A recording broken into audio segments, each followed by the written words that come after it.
All right, I did not plan to be a real estate agent. I didn't wake up one morning with a dream and a 5-year plan. Real estate actually found me. And honestly, for a long time, I wasn't sure if that was a blessing or a mistake. And 22 years later, I know the answer. This is a flight plan. My name is Rick Raanes, and today I'm going to tell you my whole story. This is the accident that started it. It's the crisis that almost ended it. And it's the moment that I knew this was exactly where I was supposed to be in my life. I want to welcome everybody to the Flight Plan. This is a podcast for real estate agents who want more than just a survival mode. They want more than just production numbers. This is going to be a show about my journey. Again, my name is Rick Raanes. I've been an agent for 22 years. I am a top 2% producer in the United States. I'm very excited about that. The founder of the RockStar Group and the Texas RockStar Group, based out of the Woodlands. And every week on this show, I'm going to share some real stories about some real deals. These are real agent journeys and a framework that I'm going to call the Flight Plan. These are 6 phases that I believe every agent goes through, from getting your license into the point where you want to leave a legacy. And this is where we're going to work through all this. So let's get into it. So here's how I fell into real estate, and this is how it actually happened. And I tell the story because I'm not alone, because almost every agent that I've ever met, they actually have some version of this. And nobody grows up saying, hey, I want to be a real estate agent and I want to go sell houses. You kind of fall into it. You stumble into it. You get dragged into it by someone who saw something in you that you didn't see in yourself. And so anyway, that's what we're going to dive into. Before selling real estate, I was an entrepreneur. Leaving school, I got to Memphis, Tennessee, and ended up partnering up with a really good friend of mine, and we opened up several different nightclubs in Memphis. They were tons of fun. Met my first wife, then decided to get into the auto industry. So we had a buy here, pay here car lot. That grew into a automotive repair business and a wrecker business. This was in the late 1990s. 2000 came rolling along. I decided that I didn't want to do that, and I became a contractor. So I was helping people with remodeling their kitchens and bathrooms and things of that nature. And then in 2002, moved to the Woodlands, Texas, and kind of kept doing the same thing. I was remodeling homes. I actually built a couple properties on Lake Livingston, and it was my mom who actually suggested that I get a real estate license. She had been an agent in the Destin, Florida market for a really long time, and she was saying that I could probably buy and trade my own properties, and that would be a great thing. The word flip really wasn't a part of anything at that point in time, but that's the reason why I got my license. Went to Champion School of Real Estate, did everything online. Funny story about getting my real estate license is that I actually failed my state exam. Federal, I did fine. I struggled with fiduciary, intermediary, and all kinds of other things that a lot of agents struggle with today. But no one has ever asked me what my score was on my tests. I've been a very successful agent for 22 years, so I don't know that that was a hindrance on anything. So don't be afraid if it doesn't work out for you on the front end. But just go in, pass the test, get your license, and then we'll help you build a business. Once I did get my license, I wanted to figure out what brokerage I was going to partner with, and I chose Prudential because Prudential was the rock. And that turned out to be something that was very valuable for me over the course of my real estate career. Ran into a guy there named Bill Neal. Bill was very encouraging, my first real estate mentor. He was the manager of the local branch. And one of my fun stories about Bill Neal is one day I was sitting outside in my truck. I had a Ford F-250, and I had was changing from my jeans and putting some khakis on so that I could go meet with him for a scheduled time. And what's funny about this story is that Bill knocked on my window, scared me to death, and he basically told me after I rolled down the window, he said, "Rick, if you'll wear khakis, you'll make more money." And I really took that to heart. And that was kind of one of the things that really kind of propelled me into a very successful real estate career on the retail side of things, not just on the wholesale and the fix and flip thing. So this is what I call phase 1. It's the gate. You're standing there with a ticket in your hand, a license in your back pocket, and absolutely no idea what you just gotten yourself into. And so the ones who make it are the ones who don't turn around and walk back through the gate. I didn't turn around, but I came close a few times, and we're gonna talk about that. The second phase of the flight plan is the grind, and this is where you got to build something from nothing. Because the first year in real estate is the year that separates the people who want a career from the people who want a fantasy. The fantasy is actually the flexible hours that everybody dreams of. It's the big commission checks, and being your own boss. And the reality of it is that it takes a lot of calls.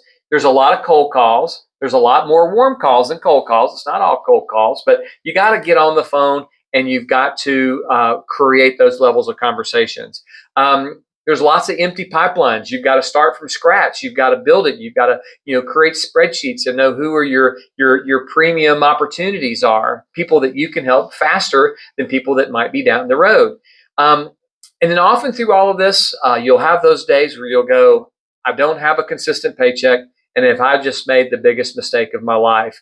And I lived in that reality a few times, and we'll kind of go over into that. But here's what it actually looked like for me in this building something from nothing phase. So my first year in real estate, I mentioned to Bill that I wanted to earn $100,000 in gross commissions. And he told me at that time that most people didn't do that because there was a lot of foundation set up, and it just wasn't something that a lot of people did. But that actually I took that as a challenge, and through that first year, I won a lot of sales contests. Prudential had this cool little thing that they had. It was called the Prudential RockStar, and so it was a picture of the Prudential logo, and it just said star underneath it. So get it, rock and star. So it was before the term really was big. RockStar hadn't really been developed, and so I started using that as part of my email signature branding, not necessarily a team name, but email signature branding. One of my first closings at that time in 2005 was with a guy named Kelly Hanks. I met Kelly through a good friend of mine that I'd known at the Woodlands United Methodist Church, a gentleman named John Richardson. And John had introduced me to Kelly. Kelly and his family were looking for a home, and we found one just south of the Woodlands in Spring. And I'll never forget, it was a $154,000 property, and it was my first one. And I learned that through that there was there's a lot of things that go into the purchase of a property, the everything from inspections, the knowing the valuations in the contract, knowing how to get a contract signed properly and go through it was one of the things that I had to quickly learn. And I had to be ready for all of that. So I dove into the processes and the systems at that time. My daily grind was showing up. I wanted to show up to the office. I wanted to make myself available because I felt like if I was in an office, I was ready. I was ready for someone who said, hey, I'd like to go see a property. I wasn't just, hanging out at my house, messing around, doing whatever. I was physically in an office daily, and I was grinding it out every single day. Lead generation became something that was super important to me, and building a pipeline from scratch is not easy. You've got to ask a lot of questions. You've got to talk to people about what their plans are for their current home. Are they planning on more children? Are they planning on retiring? Are they going to be empty nesters in this house? I learned a lot of different types of dialogues during that period of time. And I would say that there were a couple of people that were very effective in helping me. Number one was Bill Neal. Another guy that was a friend of mine, a guy named Phil Landers. Phil ended up becoming an owner of a Keller Williams franchise, but he was, I guess, in his own mind, kind of knew something similar. His mom was a real estate agent, and he kind of knew the things that were around it. But Phil was a very big instrumental person in the early part of my real estate career. And I actually listed their house in the Woodlands when they moved to Jackson to buy their Keller Williams franchise. So I want to give a big shout out to Phil and his wife, Marcia, for being big supporters of my business at that point in time. I would say during the first 2 or 3 years, I was still kind of working in the construction side of things for fill-in work. But after kind of hitting that big number of $100,000 in commissions, you kind of had several deals under your belt.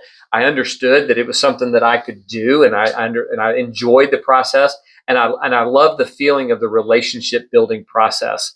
But I worked a lot, And unfortunately, during that period of time, everything just kind of starts to click, and I was putting in the hours, and the grind was very effective. So the takeoff part of phase two is super important. And if anybody knows that if you're in this portion of your real estate career, takeoff is where you hit maximum resistance. Most agents will quit during takeoff because if you're in this phase right now, I just want to encourage you, keep the throttle down, because the people that are meeting the resistance, they get hesitant. They want to go find another job for part-time work, and then they end up being full-time, and then the career just kind of slowly fades away. And you know what? The ground is a lot closer than you think, than you are clearing it, because it takes a little while to get that big weight up off of your plane off of the ground. So the third phase in this development is called the groove, when things start to really click. The moment when every agent's career where panic kind of starts to quiet down, the phone is ringing a little bit more, the referrals are starting to come in, and you found your rhythm. You're going to work, and honestly, that moment is more dangerous than the struggle was, because comfort is where careers go to plateau. You reach this peak and you just kind of go, okay, I've got it, and I understand it, and then you quit the grind. The grind never stops. I got 22 years of grinding. I still show up in the office every day. So I would say that I really felt like my career kind of started hitting a groove when I made the decision to move to Keller Williams in 2008. Moved here, I'm sorry, 2007. So April of 2007, I made the choice to move to Keller Williams. Phil was a big person from all that. And as this was all going, I decided that in 2010, I would hire my first real estate coach, because I wanted to maintain my business. This is where this plateau thing kind of comes in. I didn't want to grow. I wanted to maintain. And Bill was the one who actually kind of helped me create more systems, to think a little bit bigger, to where I could build a business that you can have other people. We talked about team building. We talked about all these things to put in place so that could come down the road. He taught me how to create the daily schedule. He taught me how to divide my time appropriately, that lead generation really was something that had to have a focus on a day-to-day basis. And that if you weren't going to do that, then you were going to ride more roller coasters. And so I was very grateful for Bill. He helped me set up some systems and created, I will call it, the real estate habit. People today will say, gosh, Rick, when I talk to you, you have answers for a lot of things. A lot of it's because of the years that I've had, but it's the repetition on things of being involved in a lot of deals. And I love those real estate habits of constantly trying to figure out how to learn more and build my business. He also taught me about the opportunity of building the pipelines, that I had to do that at effective levels, so that I could basically start to predict what my future income was going to look like. And he was one of the biggest guys that convinced me that I had to go to the office and continue to show up. So I would say that during that period of time, my reputation as an agent in the Woodlands was starting to solidify. People knew me as a real estate agent, not as a contractor. So they knew what I was doing. I was very focused on what I was doing, and people knew that as a full-time agent, I was learning the skills of the trade, skills of the industry, and that some of the connections that I had through the Woodlands United Methodist Church and through the Woodlands Church, and those types of relationships are super important. It builds trust. It builds an integrity position for you, where they feel like if you tell somebody you're going to do something, the follow through was going to be big. Another thing allowed me to join the Woodlands Rotary in 2012. That was a huge, big win for me. The thing about reaching this cruising altitude, and you start doing a lot of things for a lot of other people, there's this expectation that referrals are going to come in, and you stop asking for business. And when you stop asking for business, it does tend to taper off. So you've always got to constantly be reminding people that you are a real estate agent and that you're there to help them. And is there anybody that they know that you could possibly help? So phase three is this cruising altitude. Agents that are in here, we've got to figure out if this is the important place for you or where you want to try to take your business next. And I want every agent in this phase to hear this. Cruising is not the destination. It's the trap. It's the trap that I was in before I hired my real estate coach. Agents who want to stay at a cruising altitude forever are the ones that will get confused about comfort or success. Comfort can lead to a lot of different things. It can lead to contentment. It can actually lead to laziness, be honest with you. And I almost made that mistake, but life came around and it made sure that I didn't stay in that trap. So I will call phase four, which is the crisis moments. It's these moments in your career that change everything. And I want to talk about something that most people in this business will never talk about, because we're all supposed to be doing great. We're all supposed to have it all together. We post all about our closings. We post about all these great things online. Things are going great. But the things that we don't share are those 3 o'clock moments when we wake up in the middle of the night and we're in hot sweats and we wonder if we can even keep going. And I had 2 of those seasons. And I'd like to kind of share some of those with you. And I had 2008 and 2013 were probably 2 of the challenging years for me. In 2008, keep in mind, new husband, and we became added to our family. I became a father.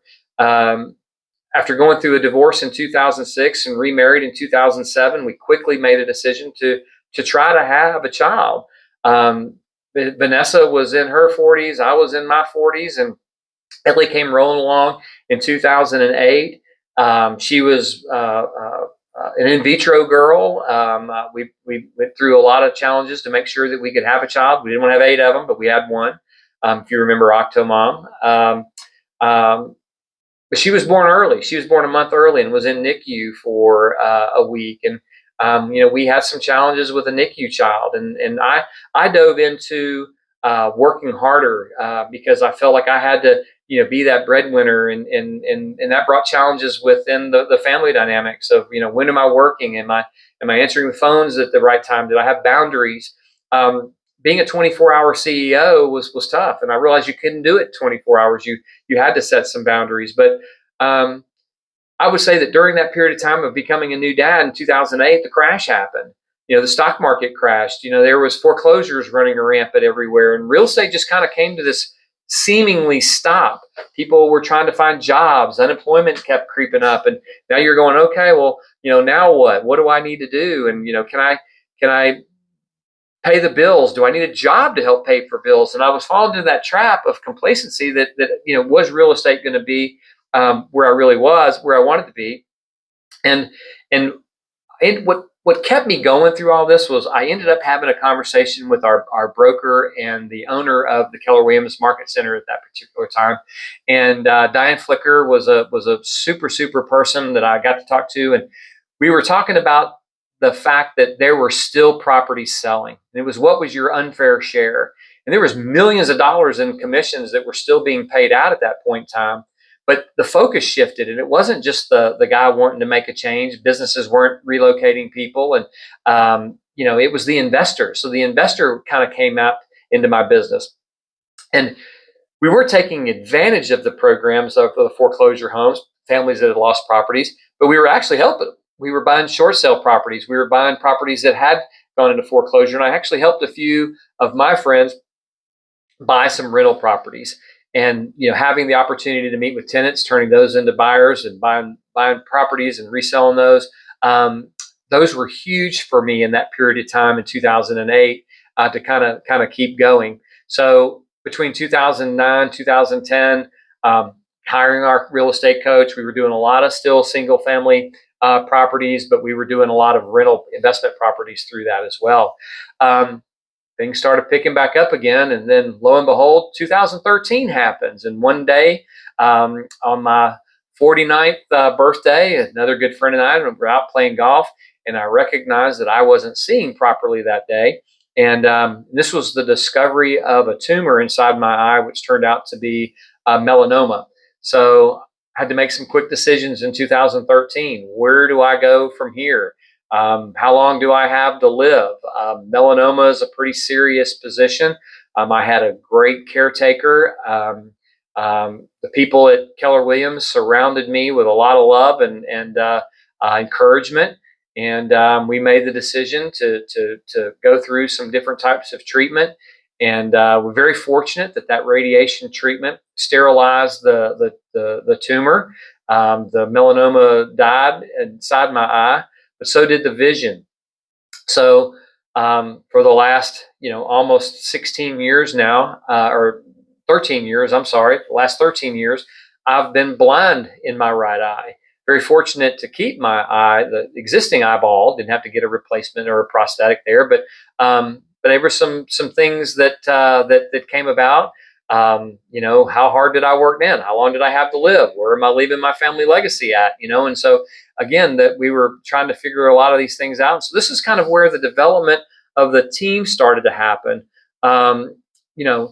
This whole, what am I going to be capable of doing? And if I'm down and I can't work, how does my family take care of itself? And this was a very big turbulent 2 times of my life, and it all happened within 5 years of each other. So life does happen. It's messy, and and here's what I know about the turbulent side of things. It doesn't mean that the plane is broken. It doesn't mean that your business is broken. It just means you're flying through some real hurricanes, and you're flying through some things that I still am amazed at hurricane hunters, by the way. But you're going to go through this stuff. I learned that having lost vision of one eye, I actually see a little bit better. My one eye actually got a little bit sharper. I've got 20/15 vision today there. I need my glasses to read, but I can still see in the distance. And that's been something that I've always focused on, is that no matter what, I'm still alive. I'm still capable. Got a great story to tell. And at the end of the day, I'm a cancer survivor. I'm a business survivor. And it's put me 22 years into this industry where I've helped a lot of people.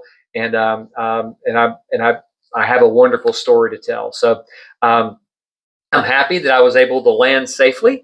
I was able to keep my hands on the controls of my business, and the plane's still flying. So the next phase in this flight plan is building the brands. How do you become a top 2% agent, and where does this branding go? So on the other side of turbulence, something shifted for me. It's how I thought about my business. It wasn't just me being in business, but how I thought about it. I stopped wanting to build a career being a real estate agent, and I wanted to build a brand that would allow me to be a real estate agent plus others. And that's the difference between those two things. Is one is a career, one is building a brand. You can still have a career inside the brand, but the brand is something that can be starting of a legacy type things. And so in 2013 is when kind of the thought processes kind of became of what we could build from our brand. We had still been known as the RockStar Realtor, but now we wanted to be the RockStar Group. And so the RockStar Group really started to form itself. Vanessa had gotten licensed earlier to kind of help. But then we went into the next level. We hired an assistant. Stephanie Tully was our first assistant. What a great addition that she was for our business. Our first buyer's agent was Jake Johnson. Jake and I are still friends today. I love seeing the success he's had with his career, his family, and he's doing great things there. And so I realized that cancer was beatable. I now had to focus on something that was a little bit bigger. And 10 years into the industry, and I wanted to build something pretty special. And so for the next several years, up until 2017, we built the RockStar Group into a pretty big brand. We had 7 agents on our team through the years, and we decided that we wanted to be something a little bit bigger, expand across Texas. And that's where the Texas RockStar Group kind of got started. And so in 2017, partnered up with another great couple, Brian Matheson and his wife, Holly. We created the Texas RockStar Group. And this has been a huge win for us too. So it allowed us to continue with the success that we had from Keller Williams. We shifted over to a company called EXP. We were still, quadruple platinum at KW. We had moved over into the icon status within EXP, spent 6 years at EXP. Brian and I developed the Texas RockStar Group. Then he and Holly went over to build on the Matheson Group. In 2023, we decided to shift from EXP over to our current company, LPT Realty. We felt like that was an opportunity to continue to build on something new. We created the Eagle Nexus together. Brian is still running the Eagle Nexus with his wife, Holly. Another girl came on board, Leah Thomas, and they're doing really great things. And so for me, really proud of the things that we've been able to do. And I'm really proud of the number of people that have come into our world that are still successful in selling real estate today. I'd like to think that I had some small part in their business planning, their development, their skill sets and communication. And those are the things that I'm really big on. But through it all, the Rockstar branding is still something that's very important to me. I love that aspect of it. I feel like I've climbed to the top of the team building processes, but this isn't the end. It's where the most important question for me shows up is, now that I've built it, what am I going to do with it? And for me, that kind of becomes this podcast is like, how can I continue to bring the things that I've learned through the course of my business career into helping others. So here's why I've built this podcast, is because somewhere out there right now, there's an agent who's standing at the gate. They've got a brand new license. They have no idea what comes next. There's an agent that's 3 years into this business. They're hitting a ceiling and they can't quite see over the dashboard. There's possibly an agent who's in the middle of their own turbulence season and wondering what they're going to do and how they're going to get through their turbulence. And I've walked it. I can help with that. And I want every single one of those agents to know that there is a roadmap to success. Even the agent who's looking to say, well, you know what? I want to go out and build a team. I can put you through the systems and the tools and the setups to build the team that would best fit your eyeballs. And that's it. That's the real estate flight plan. And that's this podcast. And ultimately, I want to do this weekly. I want this podcast to focus on three things: accountability, relationships, and repetition. I've struggled with repetition through the years, so I want this to be part of my accountability to the repetition. And I think this podcast will be for the curious.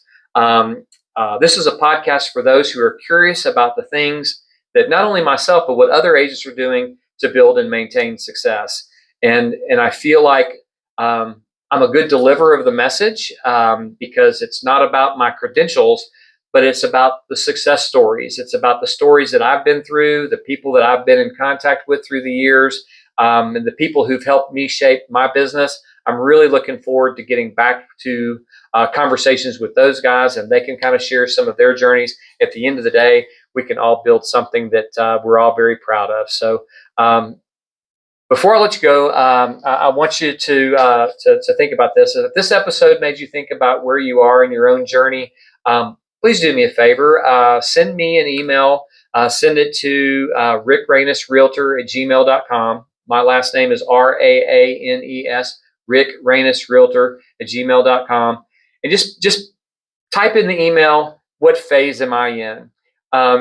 Let's schedule a time to chat. We'll learn a little bit more about where you are. I'd love to learn a little bit more about your business. I'd like to share some of the things that I've done, how I could possibly help you. And I'm really grateful that you guys are going to spend some time with me in this journey. If this episode meant something to you too, please share it with another agent, someone that you think would be interested in hearing this, and maybe you keep reflecting on all this. So anyway, hope to see you again really soon next week. Meantime, keep flying, and we'll keep pushing. Have a great day.